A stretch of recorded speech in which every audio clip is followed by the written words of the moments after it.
Yep.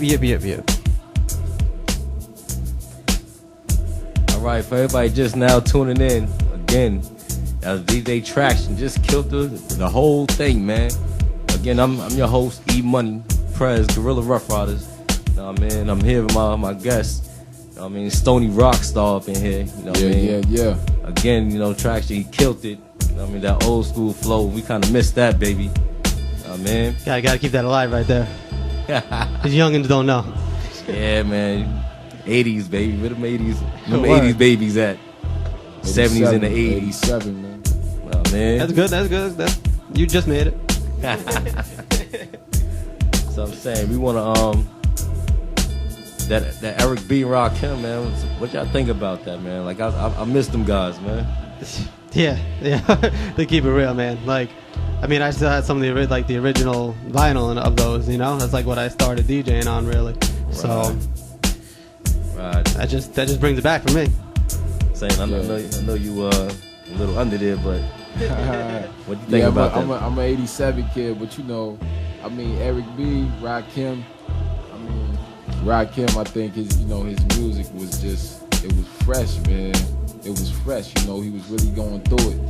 And he's spitting about what's really going on. You know what I'm saying? You know, a lot of things people can't relate to nowadays. Life ain't as hard as it used to be no more. You know, we're not dealing with a lot of, you know, racism and stuff like that. You know, we are, but it's not as strong as it used to be. It's a little more subtle now. And Rakim rap about things that was really going on. You know, it was that lifestyle was a lot more potent. It was a lot more potent. And you know, he was real, man. I mean, what can I say? I like Rakim. I listen to him now, still, to this day. Microphone Fiend, one of my favorite joints. He just went in for like 5 minutes. You know?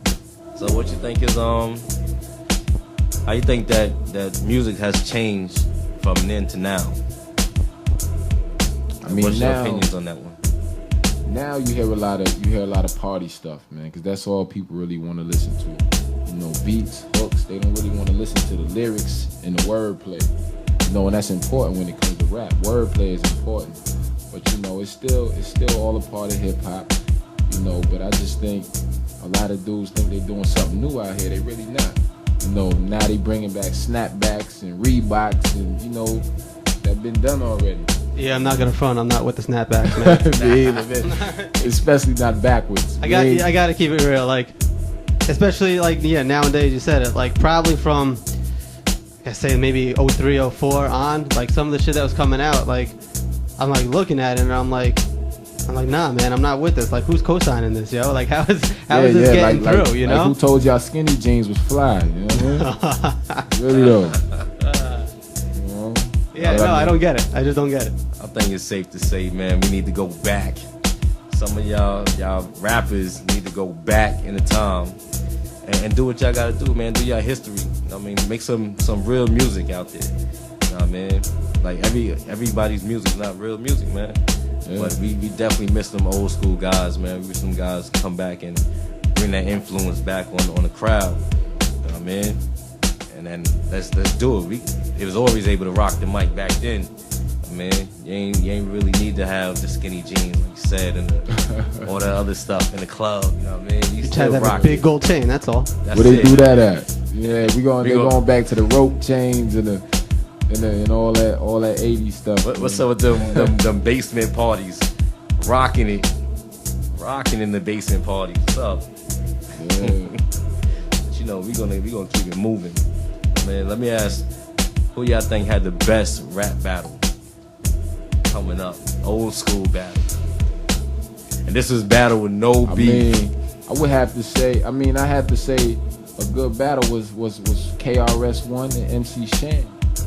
But at the same time, as far as, new school, my era growing up, you know, was Jay-Z and Nas. Yeah, it has to be. Jay-Z and Nas, Kiss and Beans, you know, it's crazy because with Kiss and Beans, wait, who you had? I said Beans took that. That's not even, you can't even say who won that. That was because neither one of Kiss. Neither one of Beans came, but neither one of them let up. Neither one of them let up, and I can't even. You can't even compare those two, man. So let's talk about that Nas and Jay beef, man. What's up, man? I'm gonna say it like this, man. Nas got that for me. Yeah. Nas put that in the bag. I mean, the thing I can't co-sign that, yo. The thing with Hov was he was all factual with it, straight facts, you know. But with Nas, he was a little more on some comical stuff. Yo, no, Nas, like, yo, Ether and that other one, on what was it, on Godson or whatever, the one he came after that, when he's like, I feel like treating you like Manolo right now, whatever. I was like, he killed that track. But the only reason why, like, because everyone's like, Jay went a little too hard, you know what I'm saying? But if you listen to Takeover, at the end of the track, I mean, first, all he said was Nas don't want it with Hov. And then Nas actually made the track. So, like, he took the bait, and Nas went at him. Jay did drop the Takeover, and at the end of it, he's like, yo, listen. Because Takeover was mainly about Mobb Deep. But he did his little thing about Nas at the end of it, and he was like, you know what? You know who? Did you know what with you know who? Let's just leave that between me and you for now. And Nas was like, nah, I'm going to try this ether junk. And then Jay let it out the bag with Super Ugly. He's like, yo, I told you I was about to go there. I mean, Jay-Z is one of my favorite rappers, man, but Nas smoked him. We got to call him? Nas smoked him on ether. Yeah. Hey, listen, we're gonna take this call. Hey, caller, go ahead, baby. State your name. Yo, what's poppin', man? You already know what's poppin'. It's Ace Cannon, Loose Cannon, baby. Oh, yeah. What's poppin'? What's poppin'? Ain't shit, son. Just had to come through, show the show love and everything.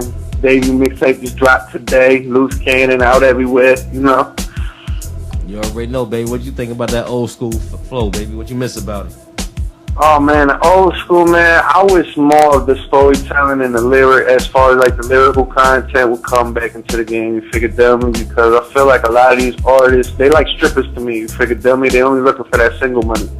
You know what I mean? They just want those ones and shit. But niggas don't look at like longevity and shit. You know what I mean? Like, basically from like 2003 to 2005, how many one-hit wonders can y'all niggas name? You figure, dummy, like, Nas just dropped his 10th album, today, the same day I dropped my debut, So that right there, and we both Queens niggas, so it's just, it's a privilege to even drop on the same date as an icon, a legendary figure like that, and he's still killing the game. Word. So what's your take on that Nas Jay-Z, since we on it? Who you took for that? Oh man, even back in the day, I remember that shit, son. You know what I mean? I was riding on my nigga Nas all the way. I was riding on my nigga Nas all the way and shit. Nigga murked him on ether. Yeah, shit. That wasn't even no second guessing on that one. I'm saying that ether was hard, baby. I mean, I don't know. Ron Brown did his thing on that beat. Nas aired him out. Full clip and an extra. Yeah, you could only like 17 shots. I just got to put this out there. How you feel like you might have beat someone in a battle and then signed to them? Because Jay signed Nas after that. You gotta understand the game. You figure, dummy, like, you gotta set personal. Like, there's plenty of situations, even for me, an example, like, some niggas I feel some type of way about and shit on a personal level. But at the end of the day, what you feel personal might not be good for business. You figure, dummy, and I respect Nas completely for what he did. As far as his career and shit, because Columbia really wasn't pushing him in anything over at Sony, so Jay did a smart move and signed one of the icons in the game, brought him over to Def Jam when he was running it and shit. So it was just a smart business move, nothing more. So you already know. I think Tracktion tried to throw a little low blow at Nas, but nah, man, yo, I ride with Nas. You know what I'm saying? I got pretty much every album. So nah, but it is. That's what just it loving is. hip hop, you know. I think people kind of slept on Nas a little bit. Nas showed his potential, and when you got that raw potential, you gonna get it. You know what I mean? So it had to be that business, and then again, that type of beef wasn't like this type of beef. You know what I mean? That was they. Yeah, it wasn't no. I mean, it could have been. Don't get me wrong, because at the end of the day and shit, Nas had to brave hearts and a bunch of queens nigga riding with him. Jigga, he had the whole rock.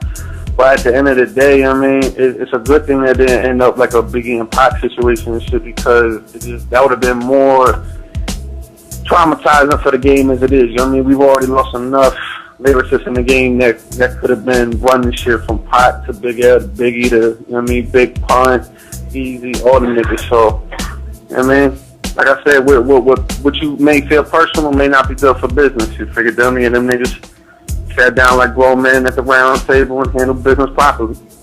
No, yeah, I'm glad you brought that up. Actually, that it kept it like the old school essence of a battle. You know, they aired everything out and that was it. And then, you know, they were cool or whatever the case might be after that. But it was just wax. You know what I'm saying? So that was probably the best thing to come out of that battle.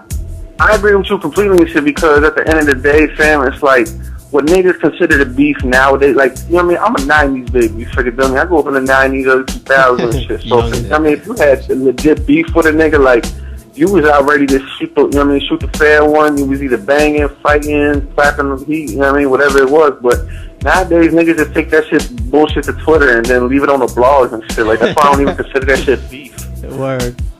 What the hell is Twitter beef? You know what I mean? Like, I feel like niggas should look. Move.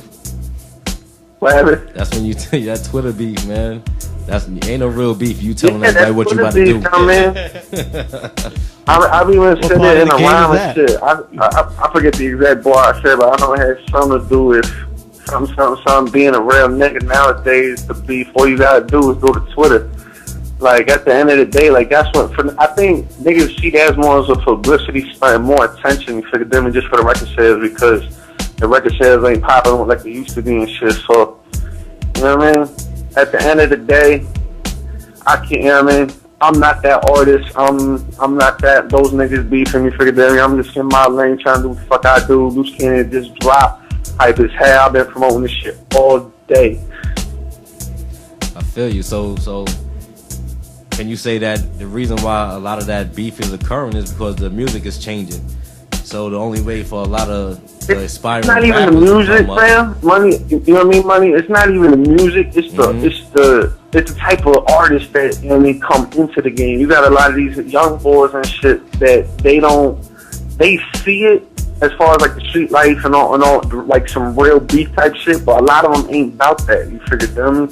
So they don't try to take it to that level. So not only has the music changed, you gotta understand it's the generation of artists that has changed too. You know what I mean? Because without the artists, you wouldn't have the music. You know what I mean? So I think a lot of the values of what we admired in hip hop growing up and shit have been a lot, like, I don't know where we lost the gap or dropped the ball and shit for these niggas, but these young niggas didn't. A lot of them just did not pick that shit up. That's right, baby. Listen, man. More of the story is, man, we just need to keep the beef on wax. I mean, don't be up in the club throwing bottles at nobody. I mean, flipping over tables. Know what I mean? Yeah, nah, I figured they completely. I mean, personally, I feel like if you got legit beef with a nigga and you're a rapper, like, and you really about that type of life, you figured dummy, like, go see that nigga or go talk to that nigga one-on-one. I mean, like, I'm the type of nigga, I'm not even really gonna bring it to the wax situation. I'm gonna say it like this, man. If you already made it in the game, there's no such thing as beef for you. You know what I mean? You're not struggling. You shouldn't even be beefing. You know what I mean? You got what you got. I'm saying you get money. I mean, but I'm not gonna shit on all artists and shit. You got a lot of like real street niggas that is in the game. You know what I mean? That have legitimate beefs in their eyes and shit. But at the end of the day, another thing that really just causes beef is one person's ego is bigger than the others. You figure them or somebody did somebody wrong at the end of the day. Like, shit that you would let slide in the street and shit, a lot of niggas try to glamorize it, you know what I mean, to have their image pumped up and shit in the industry. Hey, yo, Cannon, where can we find your mixtape today, man? What happened? Where can we find your mixtape today? We just uploaded it and shit this morning, you know what I mean, this afternoon, 12 noon it dropped. We got it on hotnewhiphop.com, we got it on datpiff.com. Miss Cookie, you know what I mean, me and her in LA, we've been just getting hard copies ready to put in the bottles and shit, you know what I mean, get it in the hood, and that's basically what I'm trying to do right now. You figure, tell me, like, I just really want the streets to appreciate what I put forth to the table, because the feedback I've been getting today, like, I really haven't even got one negative comment about the project as a whole, you know what I'm saying? Yeah, more I mean, just, you gotta be happy with that, like then. I said before, it's just so well-rounded. That's what's up, man. Yo, definitely, we're about to check that out. Go to datpiff.com. Look up Ace Cannon. It's Loose Cannon. We're about to get back in some music. Yo, we appreciate the call-in. And then we're going to get back with S.T.O.N.Y Rockstar. All right? Yes, sir. All right. Yeah. Thanks for calling in. Yeah, no doubt, money. And I guess since we've been talking about it, kind of put me in that little beef mood, I guess. So, you know.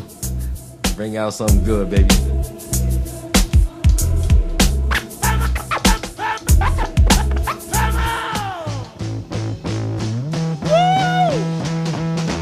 ROC, we running this rap shit. Memphis Bleak, we running this rap shit.